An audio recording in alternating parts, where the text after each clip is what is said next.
Hello dear divine फेमिनाइज। आज के इस सेशन में आपका स्वागत है।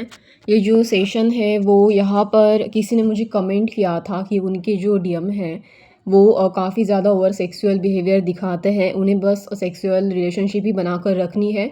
वो जो एक डिवाइन मस्कुलिन की क्वालिटी होती है वो उनके अंदर अभी तक मतलब डेवलप नहीं हुई है। तो आखिर हम कैसे पहचानें कि आपकी जो डीएम है वो वाक़ई ही बस मतलब सिर्फ़ इसी तरीके की रिलेशनशिप रख रहे हैं, उनके अंदर अभी भी कोई सीरियसनेस नहीं आई है जर्नी को लेके या आपको लेके। तो आप क्या कर सकती हैं ऐसी सिचुएशन में? अपने आप को ऐसी सिचुएशन से बाहर कैसे निकालें? या फिर आप कैसे अपने लिए एक बेटर रिलेशनशिप क्रिएट कर सकती हैं? यहाँ पर चलिए आज हम इसी सेशन के बारे में बात करते हैं। और हो सकता है कि मतलब ये सिर्फ़ उनकी कंडीशन नहीं हो सकती, मतलब क्योंकि देखो जर्नी में कई अलग-अलग तरीके के डीएम होते हैं। तो मेरा मानना ये है कि ऐसी कंडीशन हर फेमिनाइन की होती है। मतलब ढेर सारी फेमिनाइन है जो इन सभी कंडीशन से गुज़रती है, बट कहीं न कहीं वो अपने डीएम के बिहेवियर के बारे में बताने से हिचकिचाती है या फिर मतलब उन्हें ये सभी चीज़ें जो हैं वो बहुत अजीब लगती है, क्योंकि हो सकता है कि इससे पहले उन्होंने इस तरीके की रिलेशनशिप नहीं देखी होंगी जिसमें उनका जो पार्टनर है वो बहुत ज़्यादा ओवर सेक्सुअल बिहेव करता है। या फिर ये भी हो सकता है कि कुछ फेमिनाइन की डीएम है वो इस तरीके से बिहेव ना भी करते हो, बट काफ़ी ज़्यादा आजकल के जो केसेस आते हैं फेमिनाइन के वो काफ़ी ज़्यादा ऐसी ही हैं। उसके पीछे की वजह भी है, क्यों है ऐसा वो भी बताती हूँ मैं आपको। और कई मामले में ऐसा भी देखा गया है कि कुछ फेमिनाइन जो है इनका मतलब जो डीएम है उनके जो सेक्सुअल बिहेवियर है वो टेम्पररी होते हैं। मतलब टेम्पररी केसेस में वो थोड़ा बहुत और थोड़े टाइम पीरियड तक बहुत ज़्यादा ओवर सेक्सुअल बिहेवियर दिखाते हैं, बहुत ज़्यादा अपने फेमिनाइन के प्रति आकर्षण दिखाते हैं या फिर ऑब्सेशन दिखाते हैं सेक्स को लेके, या फिजिकल अट्रैक्शन उनका बहुत ज़्यादा स्ट्रांग होता है इसीलिए। बट एक पॉइंट के बाद ना वो ऑटोमेटिकली उनका वो जो सेक्सुअल बिहेवियर है वो कूल डाउन हो जाता है, मतलब थोड़ा ऐसे नॉर्मल बिहेव करते हैं। बट ये टेम्पररी होता है उनके केस में। बट कुछ कुछ फेमिनाइन के केस में देखा गया है कि वो बहुत ज़्यादा ही होता है, बहुत लॉन्ग टाइम तक उनका यही सारा फेस चल रहा होता है। तो क्या करें हम ऐसी केस में? कैसे अपने आप को बचाएं, अपनी एनर्जी को बचाएं लीक होने से, या ऐसे मस्कुलिन को किस तरीके से हम हैंडल करें? तो देखो, सबसे पहली बात, डीएम आखिर ऐसा बर्ताव करते क्यों हैं? तो ऐसे केसेस में क्या होता है ना कि एक तो हो सकता है कि मतलब पहले तो आप ये फाइंड आउट करो कि क्या आपके जो डीएम थे उनका कोई पास्ट ट्राउमा रह चुका है सेक्स से रिलेटेड। मतलब देखो आजकल ना कई केसेस होती हैं, ऐसा ज़रूरी नहीं है कि हर किसी के साथ ये हो गया हो या फिर इस तरीके के सिनेरियो हुए हो। बट देखो, मैं बस इसे नॉर्मली एक एग्जांपल करके आपको बता रही हूँ कि आजकल के जो सोसाइटी है उसमें आपको ये पता होगा कि कई सारे मस्कुलिन ऐसे होते हैं जिनके साथ सेक्सुअली गलत व्यवहार किया जाता है, गलत बर्ताव किया जाता है। अभी ऐसा हो सकता है कि अगर उनके कोई कार्मिक पहले रिलेशनशिप रहे हो आपके मस्कुलिन के, और किसी लड़की ने उनके साथ गलत तरीके से बर्ताव किया हो सेक्सुअली, या फिर उस तरीके की चीज़ें उन दोनों के बीच में हुई हो, तो इससे एक सेक्सुअल ट्राउमा क्रिएट हो जाता है। या फिर उनके साथ कुछ गलत हुआ हो, ऐसे देखो ऐसे केसेस आप रिलेट मत करो डायरेक्टली जब तक आपको कुछ मतलब प्रूफ नहीं है आपके पास, या प्रॉपर आपके पास आपकी डीएम की इन्फॉर्मेशन नहीं है। बिना वजह अपने माइंड में कुछ भी एज्यूम मत करो आप। बट ये जस्ट एग्जांपल के लिए बता रही हूँ, ऐसा हार्डली 1 और 2% केसेस में हो सकता है, इससे ज़्यादा नहीं, क्योंकि हर किसी की जर्नी डिफरेंट होती है। ओके, हाँ, ऐसा हो सकता है कि उन्हें किसी चीज़ का सेक्सुअल ट्राउमा हो, ये बस 1-2% है। ओके, बट इसके अलावा और भी अगर कुछ एग्जांपल देखें तो ऐसे ज़्यादातर केसेस में क्या होता है कि आपके जो डीएम हैं, ज़्यादातर केसेस में ये सिनेरियो होता है कि वो जो अपने इमोशंस है वो एक्सप्रेस नहीं कर पाते। तो मतलब इस वजह से क्या होता है कि उनका जो सैक्रल चक्र है वहाँ पर अगर एनर्जी बहुत इकट्ठा हो जाए, जो इमोशनल एनर्जी है वो बहुत इकट्ठा हो जाए, और सैक्रल चक्र एक तो ब्लॉक हो जाता है या एक तो बहुत ओवरवेलमिंग होता है। अक्सर इंसान का जो सैक्रल चक्र है वो पहले बहुत ब्लॉक हो चुका होता है, मतलब जर्नी में आने से पहले आपकी डीएम का सैक्रल चक्र एक तो बहुत ज़्यादा हद तक ब्लॉक हो जाता है, जबकि वो अपने इमोशंस एक्सप्रेस नहीं करते, क्योंकि लोगों ने उन्हें बहुत उनकी इमोशंस को अंडर एस्टिमेट किया होता है, इमोशंस को दबाने की कोशिश की होती है, बहुत ज़्यादा उन्हें हद तक परेशान करके रखा होता है। उनके अंदर जो भी डिप्रेशन, स्ट्रेस, एंजाइटी, टेंशन्स था, जिसे वो प्यार में बदलना चाहते थे, लोगों को प्यार देना चाहते थे या अपने लिए प्यार पाना चाहते थे, अपने लिए रिस्पेक्ट पाना चाहते थे सोसाइटी में, जो उन्हें नहीं मिली। तो इस वजह से वो क्या करते हैं, वो सारी की सारी जो एनर्जी है वो सैक्रल चक्र में आके इकट्ठा हो जाती है, और यहाँ तक कि आपका जो हार्ट चक्र है वो भी कहीं ना कहीं ब्लॉक हो जाता है। बट प्रॉब्लम तब आती है जब जर्नी में आने के बाद आपके जो डीएम हैं उनके सैक्रल चक्रा और हार्ट चक्रा अवेकनिंग होना स्टार्ट होते हैं। ठीक है, यहाँ पर आपके डीएम के सैक्रल चक्रा और जो हार्ट चक्रा है वो अवेकनिंग होना स्टार्ट होते हैं। अभी वो क्यों होता है अचानक से? क्योंकि आप उनके लाइफ में आई हो। देखो ये एक बहुत पॉजिटिव साइन है, इसे आप गलत वे में मत लो कि आपकी डीएम बहुत ओवर सेक्सुअल है तो ये बहुत गलत चीज़ है। नहीं, उल्टा ये बहुत अच्छी चीज़ है। बट प्रॉब्लम उस प्रोसेस में है, जिस प्रोसेस में जिस जर्नी में आप चल रही हो वो प्रोसेस आपको बहुत तकलीफ़ दे रही है, वो प्रोसेस अवेकनिंग में एक ब्लॉकेज बन रही है, ये प्रॉब्लम है। तो अभी देखो इसमें प्रॉब्लम क्या है और सॉल्यूशन क्या है वो भी बता देती हूँ। बट ये ना ये अच्छे प्रोसेस इसीलिए है क्योंकि पहले तो उन्होंने अपने सारे इमोशंस दबा के रखे थे। बट कम से कम जर्नी में आने के बाद इन्होंने जो अपने इमोशंस है वो इनके सरफेस पे आना स्टार्ट हो गए, क्योंकि आप इनके लाइफ में आई हो तो आप इनके लाइफ में प्यार लेके आई हो। अभी जो आपका ऑक्सीटोसिन हार्मोन्स होता है ब्रेन में, जो प्यार की बात करता है, लव की बात करता है, रिस्पेक्ट की बात करता है, अफेक्शन की बात करता है, तो इस वजह से क्या होता है वो जो हार्मोन्स है वो क्रिएट होना स्टार्ट होता है। आपको पता होगा कई सारे हार्मोन्स होते हैं, डोपामाइन भी होता है, ऑक्सीटोसिन भी होता है। बट ऑक्सीटोसिन प्यार वाला हार्मोन्स जो हम बोलते हैं वो बहुत ही नॉर्मल लेवल का होता है, वो बहुत बैलेंस लव को दिखाता है, एक हेल्दी लव को दिखाता है। बट डोपामाइन कब क्रिएट होता है? जब एक बहुत नेगेटिव जो मतलब एडिक्शन वाली होती है ना ऊर्जा होती है, तब डोपामाइन क्रिएट होता है। तो आप जैसी उनकी लाइफ में आती हो, अभी आप खुद समझो उन्होंने इतने सालों से लेके पता नहीं कितने सालों से लेके वो जो एनर्जी है, वो जो इमोशंस है वो अपने चक्रा के अंदर दबा के रखे हैं, वो अचानक से एकदम से सरफेस पे आ जाए तो आपको क्या लगता है कि उनका बिहेवियर किस तरीके का होना चाहिए? ऑब्वियसली वो इसी तरीके का बिहेव करेंगे। एकदम से फटाक से इतने सारे एनर्जी, इतने सारे इमोशंस आ रहे हैं सरफेस पे, तो वो इंस्टेंटली रिजल्ट चाहते हैं, किसी भी तरीके से उस इमोशन से अपना छुटकारा पाना चाहते हैं। वो जो उनके अंदर जो एनर्जी है वो उन्हें परेशान कर रही है, उन्हें अंदर से दर्द दे रही है, उन अंदर के शैडो को फेस करने के लिए मजबूर कर रही है, उनको उस चीज़ से छुटकारा चाहिए।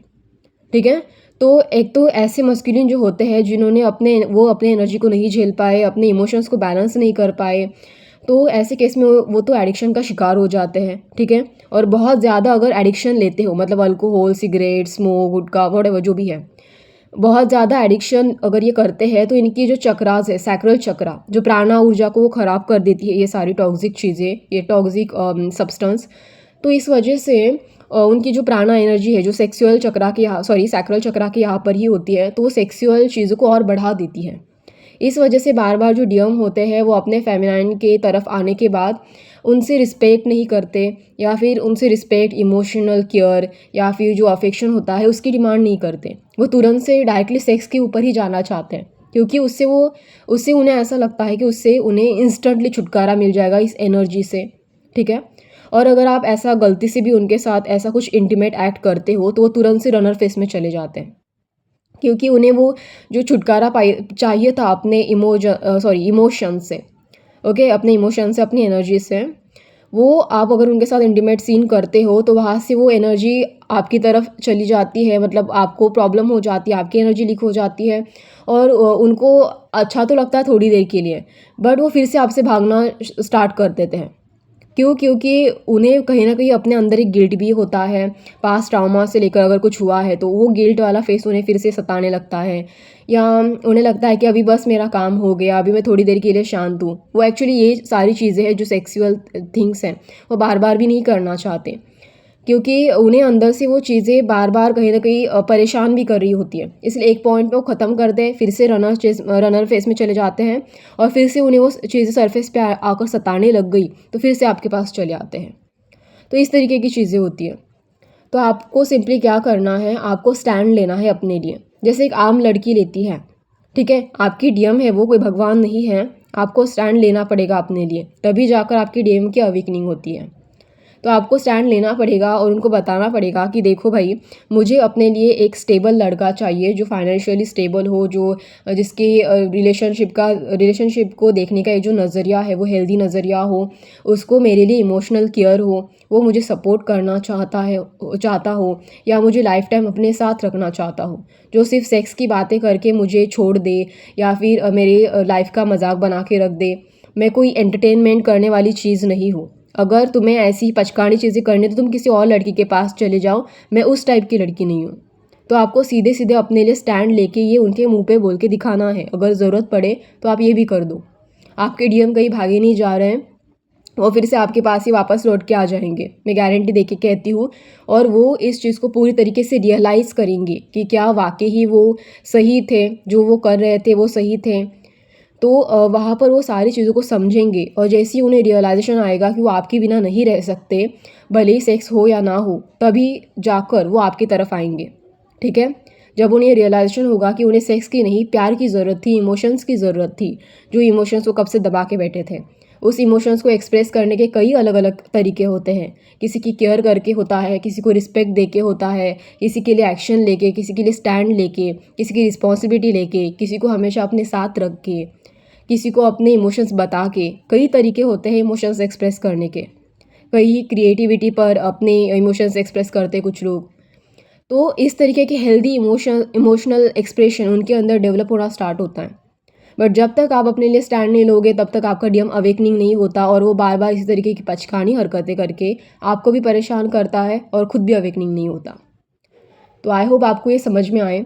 तो यहाँ आपको आपके डीएम को एक हेल्दी वे सिखाना है इमोशनली अपने आप को एक्सप्रेस करने का। ठीक है, तभी आपके डीएम एक तो बैलेंस हो पाएंगे, अदरवाइज़ उनके अवेकनिंग होने से रही। और एक चीज़ यहाँ पर आपको ऐसे केस में अपने सैक्रल चक्र और हार्ट चक्रा पे, इवन रूट चक्रा पर भी ध्यान देना होता है। इन तीनों चक्रा को आप स्ट्रांगली अवेकनिंग करो। अपने डीएम के साथ जो भी एनर्जी कॉर्ड है वो हर रोज़ कट करो। ऐसे नहीं कि एक दो बार कट कर दिया और फिर हो गया, नहीं, ये पैटर्न है, लंबा चौड़ा पैटर्न है। आपको हर रोज़ ये प्रोसेस करना पड़ेगा। इसके लिए चाहो तो मैं आपको मंत्रा कमेंट बॉक्स में शेयर कर देती हूँ और यहाँ पर भी बताती हूँ। ये मंत्रा है ओम कर्मा सर्वबंध विमोचनाय नमः। ठीक है, तो ये मंत्र आपको हर रोज़ बोलना पड़ेगा। और जो कॉर्ड इमेजिनेशन होता है, मतलब कॉर्ड कटिंग इमेजिनेशन हम प्रोसेस करते हैं, विजुअलाइजेशन, वो भी आपको हर रोज़ करना पड़ेगा। तो आप ऐसे करके अपने डीएम के जो कॉर्ड है इस तरीके के, वहाँ पर आप इमेजिन करो कि वो ऑब्सेशन वाला कॉर्ड है या सेक्सुअल इंटिमेसी वाला कॉर्ड है। तो इस तरीके की वो कॉर्ड इमेजिन करते हुए आप उस कॉर्ड को लेबल दे दो कि ये ऑब्सेशन वाला कॉर्ड है, ये सेक्सुअल इंटिमेसी वाला कॉर्ड है। तो इस तरीके के जो चीज़ें हैं उसको, उस कॉर्ड को आप कट कर रहे हो, इस तरीके से इमेजिन करो। तभी जाकर ये प्रोसेस और फास्ट हो जाता है और आपका डीएम धीरे धीरे करके अपने इमोशंस को एक्सेप्ट करना स्टार्ट करता है, रियलाइज़ करना स्टार्ट करता है। और यहाँ पर और एक बात आती है कि यहाँ पर कुछ कुछ फेमिनाइन ऐसी होती हैं जो अपने सेक्सुअल इमोशंस को एक्सेप्ट नहीं करती। उनको ये एक्सेप्टेंस भी लेके आना होता है अपने अंदर, और उनके अंदर भी इस तरीके के ओवर सेक्सुअल इमोशंस है उसको भी बैलेंस करना होता है। और तो और अगर आपके सैक्रल चक्र बहुत ओवरवेलमिंग हो चुके हैं तो उसको भी बैलेंस स्टेट में लेके आना पड़ता है। इसीलिए आपको अपने क्रिएटिविटी पर ध्यान देना होता है और हर रोज़ सैक्रल चक्र मेडिटेशन भी करना पड़ता है, और साथ में कॉर्ड कटिंग भी। ओके, सो और हाँ, यहाँ पर और बहुत बड़ा, मतलब एक बहुत बड़ा स्टैंड ये भी होगा आपका कि आपको अपने डीएम से डिस्टेंस मेंटेन करना होता है। ठीक है, क्योंकि डीएम को अकेला टाइम चाहिए रहता है, अपने साथ टाइम चाहिए रहता है, और ताकि वो अपने इमोशंस को अंडरस्टैंड कर सके, आपके प्रति जो भी भावनाएं हैं उसको रियलाइज़ कर सके। अगर आप उनको टाइम नहीं देंगे या फिर नहीं देते हो तो वो हमेशा बार बार आपसे रनर फेस में ही रहेंगे और अवेकनिंग प्रोसेस स्लो हो जाएगी या फिर एक तो होगी ही नहीं।